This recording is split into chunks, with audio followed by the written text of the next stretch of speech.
Αγαπημένοι μου φίλοι, θα φτιάξουμε σήμερα αυτό το παγωτάκι που γίνεται μόνο με δύο υλικά.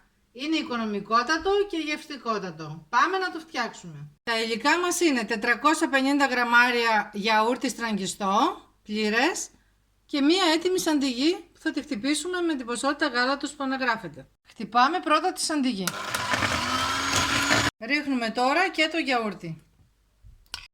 Και χτυπάμε για 2 λεπτά. Το βάζουμε στην κατάψυξη και σε μία ώρα θα το ξαναχτυπήσουμε για 5 λεπτά. Έχουμε κλείσει μία ώρα στην κατάψυξη και το χτυπάμε ξανά, όπως είπαμε, για 5 λεπτά.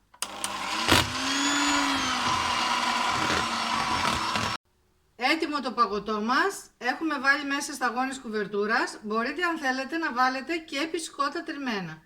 Για να δούμε.